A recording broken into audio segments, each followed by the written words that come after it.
Bonjour à tous et merci de nous écouter sur Allo Celibfly. Aujourd'hui, on a la chance de rencontrer Grégory Nicolas qui publie son troisième livre aux éditions Rue des Promenades. Ce livre s'appelle Mathilde est revenue.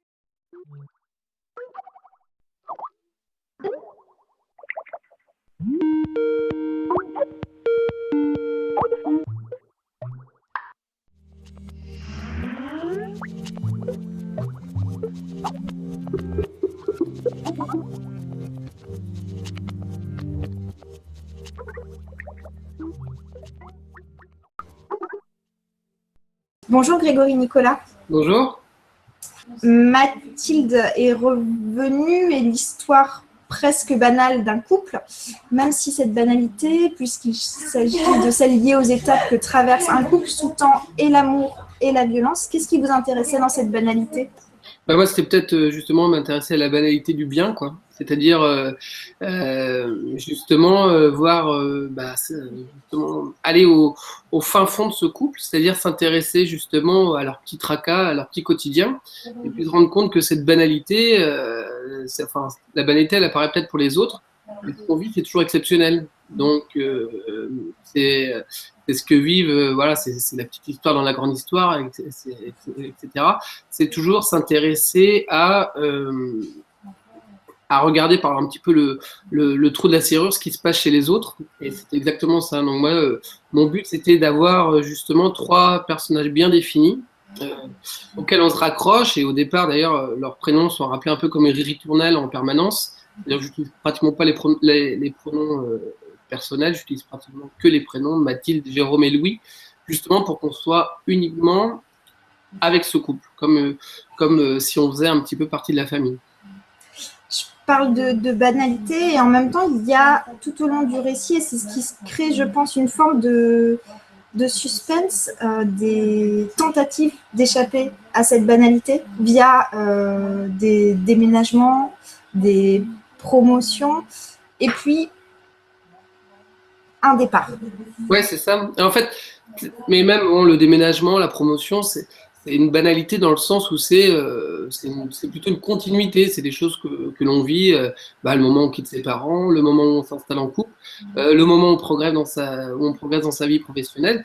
Mais ce qui est toujours, voilà, je reviens toujours au mot exceptionnel, c'est justement la rencontre, voilà, entre deux personnes qui s'aiment et leur volonté justement d'aller plus loin, de donner la vie et puis de voir justement comment ils vont évoluer. Alors l'évolution, ça peut être positif, ça peut être négatif, mais comment ils vont évoluer dans le monde qui est le leur et qui est le nôtre aussi, parce que moi j'écris sur des choses qui sont voilà, ultra contemporaines, voir un petit peu leur cheminement, quoi, leur chemin.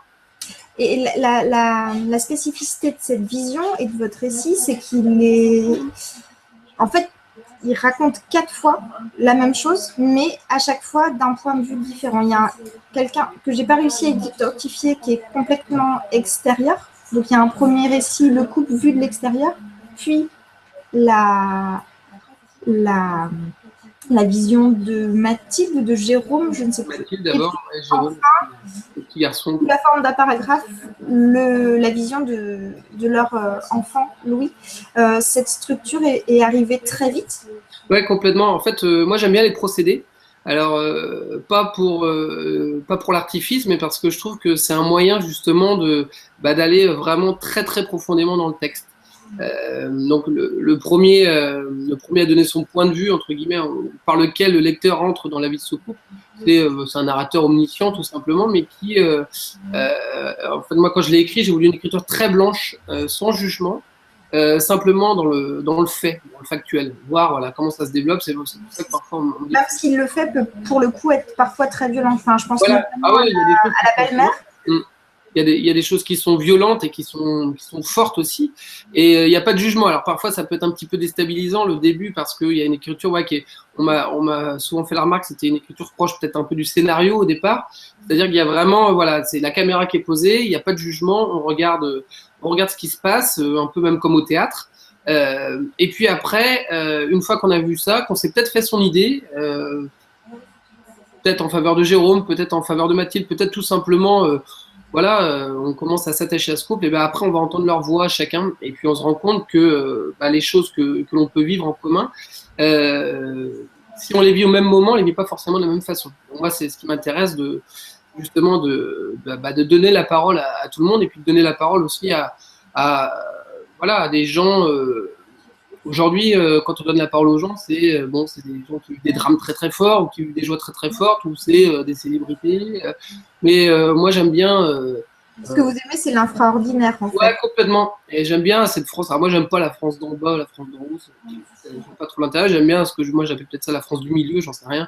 Enfin, c'est la France que moi je connais depuis que je suis gamin.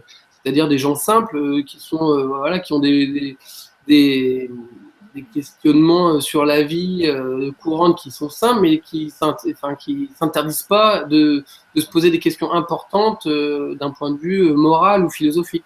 C'est pas parce qu'on bosse, qu'on fait les 3-8 ou qu'on bosse de 8h à 20h tous les jours pour vendre. Parce que lui, Jérôme, il est agent immobilier. Alors on me dit oui, c'est pas super glamour.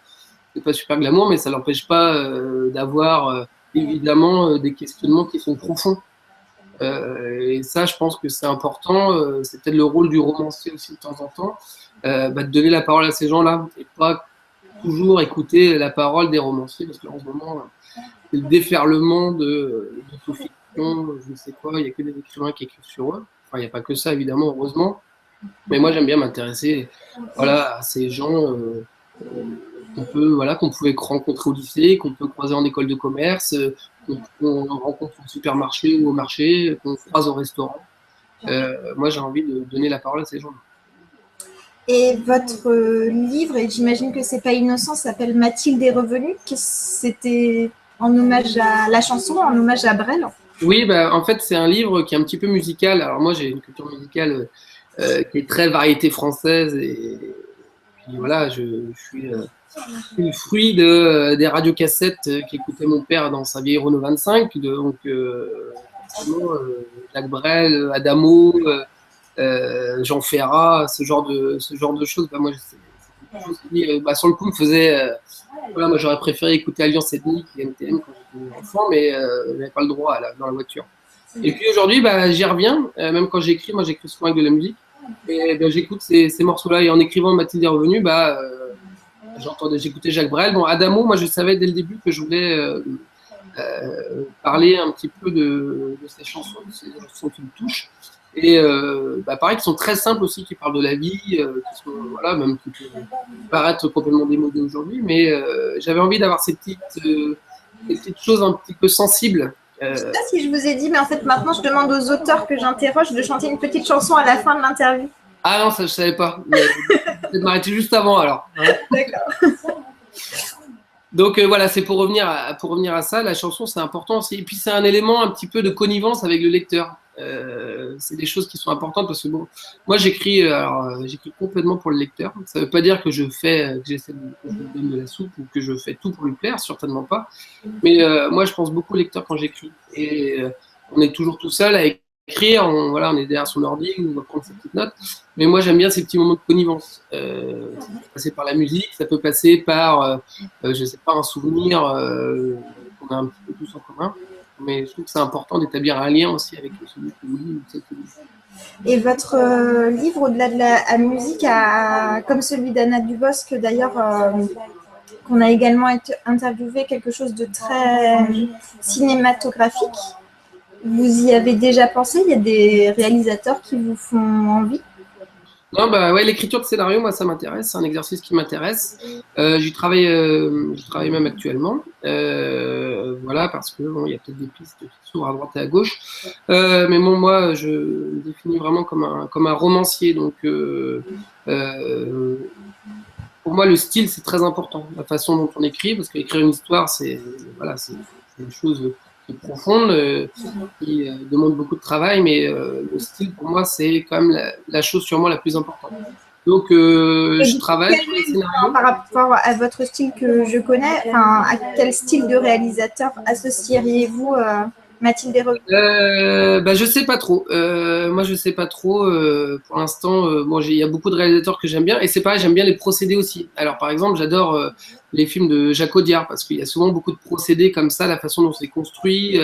C'est pas une construction qui est très classique. Ça me plaît bien. J'aime aussi beaucoup les films de... j'oublie son nom, celui qui a réalisé le film comme un avion sans aile, là, qui est sorti. Podalides. Voilà, j'adore ces petits films qui sont très simples sur ce. Bah, c'est un peu l'histoire d'une fuite aussi. C'est ce gars qui a 40-45 ans et qui décide d'aller faire du kayak et qui rencontre plein de gens extraordinaires. C'est hyper simple, mais moi, c'est des films qui me touchent complètement. J'adore ce genre de réalisateur, même si c'est complètement différent de ce que peut faire Audiard, par exemple. Et c'est des univers, en tout cas. Moi, j'aime bien les univers aussi. J'aime bien quand un réalisateur a vraiment. J'aime bien quand on reconnaît une patte.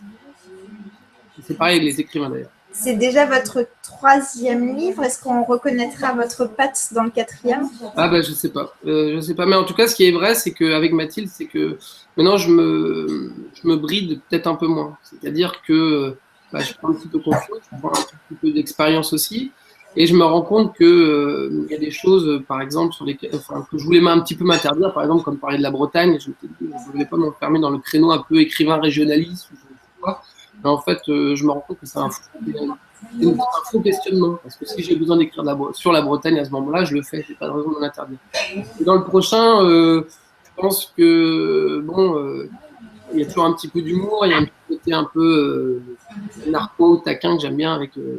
Et puis la connivence avec le lecteur, je pense que c'est quelque chose que je ne vais pas m'interdire. Ça, c'est sûr. En tout cas, on a hâte de lire ce prochain livre dont on saura peu de choses aujourd'hui.